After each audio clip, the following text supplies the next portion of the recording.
So, do any of you have an Aerodactyl, a Snorlax, or a Mewtwo yet? Okay, how about this? How many Drowsies, Pigleys, or Jigglypuffs do you have? Okay, fine. Okay, have you hatched any eggs or found the ever-popular Pikachu? Have I confused any of you yet? Well, these are all characters in a currently popular game called Pokemon Go. Now, this is all that some people are talking about right now. Okay? This is a game where you have to walk around and you use your smartphone to capture computerized creatures and eggs that are hidden within the real world. Now, the eggs that you catch will hatch if you walk around so much. The idea is to get kids out and walking.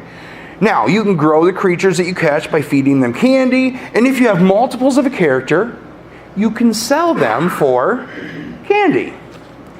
Now, like I said, the point of this game is to get kids out and walking around, and it's intended to get them active and out of the house for the summer.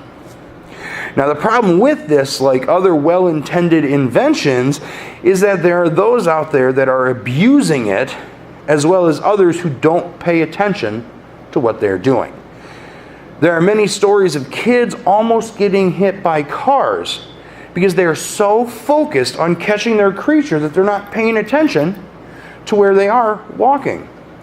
I even read a story about a couple so focused on their screen that they walked right off a cliff, falling 75 feet.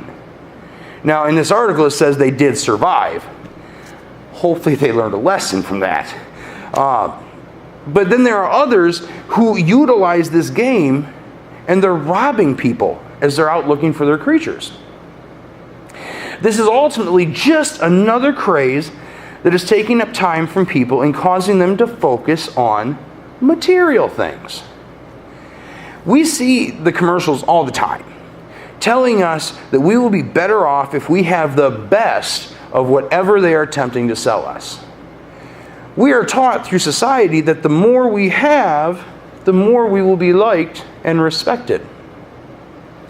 Too many times, success is measured by the size of our house or the amount of money in our bank account.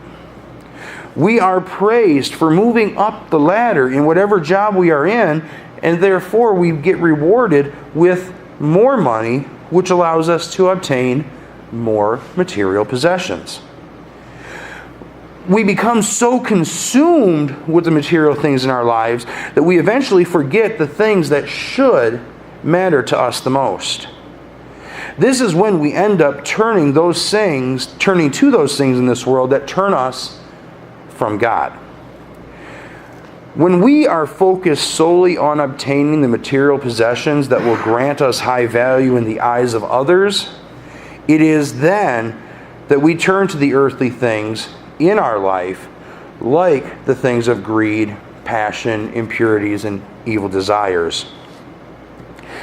We hear stories of those who will backstab others to get higher positions within their jobs, those who lie, cheat, and steal to obtain the finances to obtain the material possessions that they desire. Now, to better serve the Lord in our faith lives, we need to get rid of the things that keep us from God. As it says in our New Testament lesson today in Colossians 3:8, now you must get rid of all such things: anger, wrath, malice, slander, and abusive language from your mouth. When we are able to let go of these earthly things and we are able to cherish the simpler things in life, we are able to become better for our families and for God.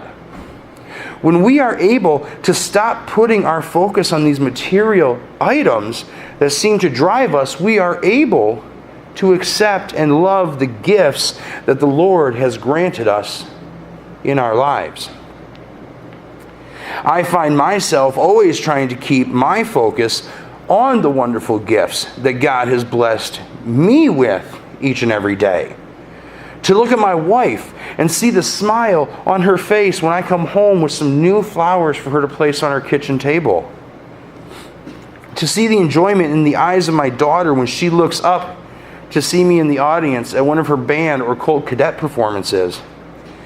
And to hear the laughter of my son when I get down on the floor with him and do something silly that he thinks is just the most hilarious thing in the world. These are the moments when I can see God working in my life and the lives of my family, and it makes me so thankful. Like it says in Psalm 107, 8 and 9, let them thank the Lord for his steadfast love, for his wonderful works to humankind. For he satisfies the thirsty, and the hungry he fills with good things. These are the things that we can't buy with money, nor stockpile for future consumption. Then I start to think of my current addiction in life. Hello, I am Frank, and I am a Lego-aholic. I am addicted to anything that has to do with Lego. I own something like 300 plus sets and probably have hundreds of those minifigures that you get in the sets or in individual packages. I love Lego. The problem with that is that every time I go to Walmart or Target or Toys R Us, I go straight to the Lego aisle and I stare at the sets I want. I try to convince my wife why it is good for me to obtain another set. Either because it's just plain cool, or because it's on sale, or sometimes there's giveaways that go along with it. I become so obsessed with collecting more Lego that it can cause problems for my family and myself.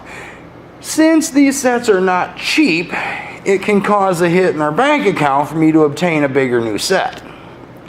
Then, once I put the set together, it sits in a Ziploc bag in a tote that takes up space in our house.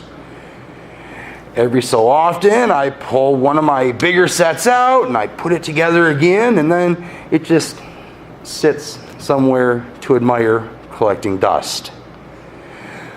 The problem with all this is that I will not be able to take any of these sets with me when I leave this world. It will end up being up to Carrie and the children to deal with the many totes of Lego that are sitting around our home. I am guessing that since these sets become collectible over time, that they're probably going to be sold off. And then, what will be done with the money that is generated from my addiction? Who knows? Hopefully it will somehow benefit Carrie and the kids in some way. Ultimately, will this addiction to some material Lego set bring me any closer to God? Will it truly make me a better person in the eyes of the Lord because I can stake some claim on some outrageous number of Lego sets owned? No, it won't. Much like the Lord said in Luke 12:20, God said to him, "You fool, this very night your life is being demanded of you, and the things that you have prepared, whose will they be?" When we build up our collection of whatever material good we are addicted to, we are causing ourselves to become further and further from God. We may have the big house, the most expensive car, the big bank account, or the outlandish number of Lego sets, but that does not make us rich in our faith. Now let me make myself perfectly clear. I'm not telling anyone to go out and get rid of all your material possessions. And much to Carrie's disappointment, I'm not getting rid of my Lego sets. Because we can have these material things as long as we don't make them the focal point of our lives. We can be rewarded by God in many ways, and it is with these gifts that we can give back to the Lord. It's when you can use your earthly gifts to give back to the Lord that we can get closer to the Lord and become rich in our faith. It is when the wealthy man or woman uses that wealth they have been blessed with to help those in need that we can see God at work. It is when someone who is blessed with the ability to have a car and gives a ride to someone who does not that we see kindness in action. It is when a student pastor uses his Lego bricks to have kids create something and then give that creation to their friend that we see the idea of gifting in play. It is in these ways that we become rich in our faith and rich in God and continue to receive our blessings in life. When we become rich in God, then we are able to share those gifts of God's love and mercy with others. Now, I recently read an article about 10 rich people who gave away their fortunes, and one of them stood out to me. It was about a man who was a Hollywood director, and it reads, although he lived the Hollywood lifestyle befitting the rich and famous, deep down inside, Tom Shadyac wasn't happy. The director of hit films such as Ace Ventura, Pet Detective, and The Nutty Professor felt empty amid the fame and fortune he had acquired over the years. The feeling of emptiness was only aggravated when a serious cycling accident in 2007 left him reeling and pondering his mortality. As he revealed in an interview with Oprah, Shadyac discovered that the way to live a truly happy life was to live within your means and share your extras with the less fortunate. Now, for Shadyac, that meant trading his mansion and jets for a mobile home and a bike and sharing his wealth and philosophy with the rest of the world.